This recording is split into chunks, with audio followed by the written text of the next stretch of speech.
All right, y'all. Hey, and welcome back to yet another episode of Just Start From Ideas to Action. As you can see, it's a special one because I have a guest here. Hey, Tyneshia. Hi there. How's it going? Fantastic. So, for those of you who follow along the Scarlet journey and the Jacqueline and Baker journey and the Unexpected Leader journey and the Just Start, just all the journeys, you probably met Tyneshia before because Tyneshia serves as my executive partner at Scarlet and all the other ventures that we have going on. And so, it is an absolute pleasure to have her formally as a guest on the podcast today. So, welcome. Thank you. Thank you. Thank you. It's an honor to be here today. Absolutely. All right. So, listen, y'all. Of course, throughout the entire month of February, we've been talking about speaking up. And I've had the wonderful pleasure and front row seat of an opportunity to see Tyneshia's opportunity and her commitment to speaking up evolve. And so I'm excited to have her on today's episode to talk about the evolution of speaking up and the evolution of her journey in speaking up. So, how about we dive into the questions? How about that? Let's go. All right. So, truly, if you just think back 2 to 3 years ago, probably in the span of time that we met and since we've been working together, can you tell me honestly what's different? Like, what has changed in how previously you spoke up for yourself and how you speak up for yourself now? Like, what's changed over time? Um, I think the course of life events, one with me, of course, meeting you, but in addition to the pandemic, I think the pandemic happened shortly after we partnered together. And I would say that now I am still working on it, but I don't overwhelm myself or overthink and trying to say the right thing, say the perfect thing, removing myself from being a perfectionist. And so I would say that's one thing. And two, I'm more present in conversations. As an executive assistant, our role is to write notes and track next steps. And I sort of defaulted to that because I was totally fine with that. But now I'm more involved or engaged, I should say, in following the conversation and finding ways to contribute. And it's interesting that you say that because even if, as I think back to our beginning journeys, how much more now you will step in and ask questions, even when, I go on my fast, let's get it done, let's go, Mo. You'll say, hey, wait a minute, back up. I have a question there, or I have a comment, or, can you explain that to me a little bit further? I even see the evolution of that happening in just our work together. It really makes me wonder, though, how does that feel? Right? Because a lot of times when we start doing something, many people exterior to us or to our situation think that it happens easily and it just rolls off our tongue and it's our new reality. But tell us, is there nervousness that still exists when you are using your voice or speaking up? What does that look like for you? Yes, I'm still nervous, if I'm being honest, but it more so happens if I'm put on the spot and I'm not sure how to navigate it, going back to overthinking. But I check myself when I do feel worked up. I recognize it and, try to put a stop to that. But I think things take time. Mm, And if I was thinking about that back then, I would have gave myself more grace to say, things take time. You're not just going to figure it out right away. You really have to build, that trust. You have to learn the style of your mm, executive or your partner when working with them. So I think that I was just trying to like get it all right at mhm. the start of it, opposed to taking a step back, knowing that it's a marathon, it's a journey, and just taking it, leaning into that approach. So yeah. Mm-hmm. I know that I'm glad that you give your former self grace. Like, I think that that's really, really important. And hopefully you give yourself grace now and moving forward. But when you do feel that nervousness, that anxiety, that self doubt, all that stuff probably brewing up in your chest or in your stomach or wherever it brews up for you. I'm out in myself here talking about where it brews up for me. How tactically do you handle that? Do you have go-to things to deal with maybe any nervousness or anxiety that you are having in preparing to use your voice, or once you've used it and you're on that roller coaster and trying to figure out how do I calm myself down, like what's your cocktail mocktail of things that you utilize?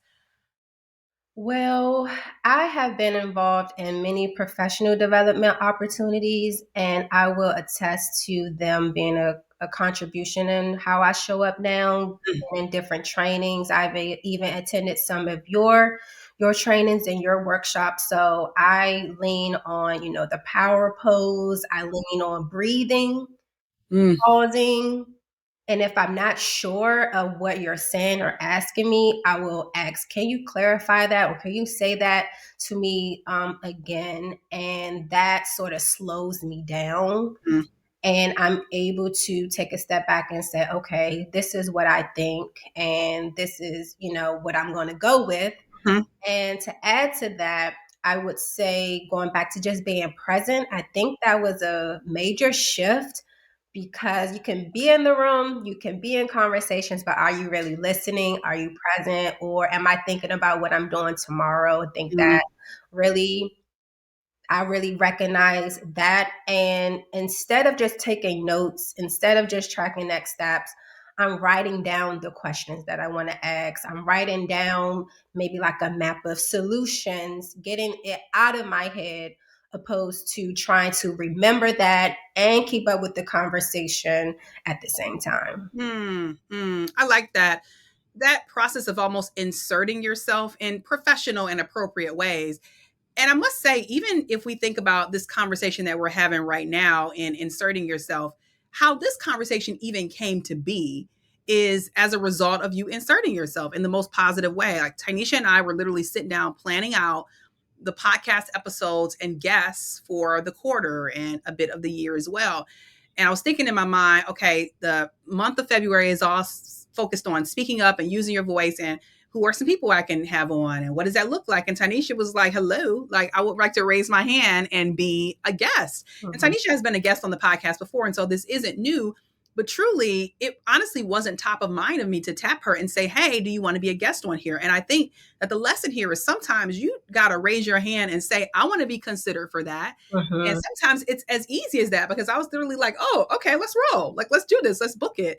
And so, do you think that even that for you, that process of raising your hand has been something that you've always done, or have you really gotten more in the habit of, if I want this, I need to ask for it?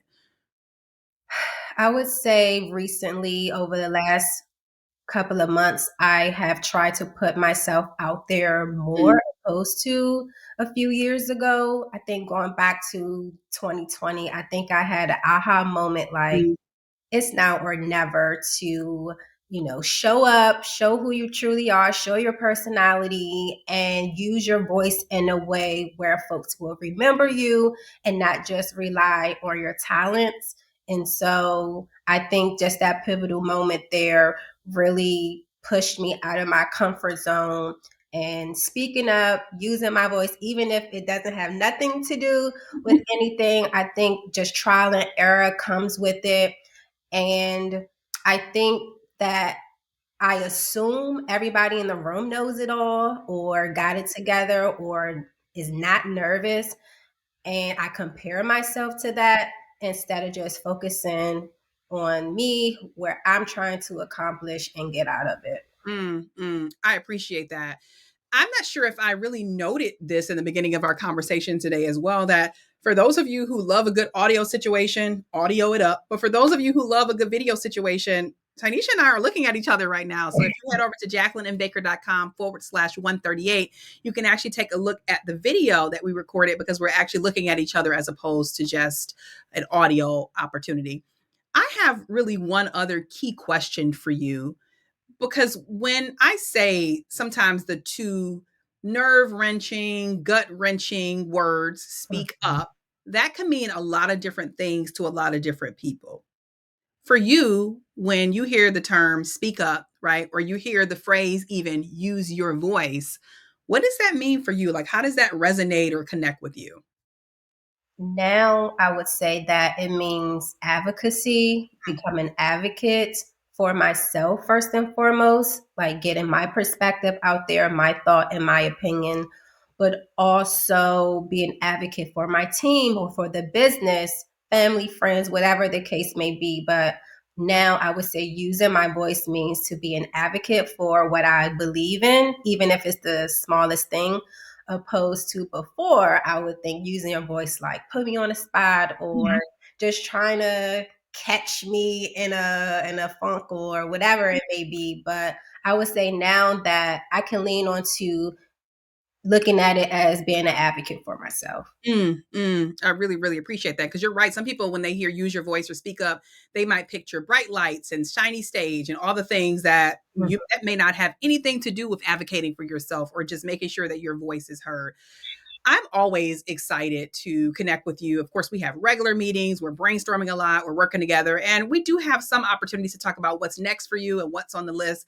But I would love for our audience to know like what's next on the list for you personally and professionally for the times that you do post on social, which I know you keep it sort of lean. But what can people look out for you for and maybe even support you around? If somebody wants to, they run into you, they want to hold you accountable, like what do you have cooking up in the near future? I don't know if that's setting me up or go for it.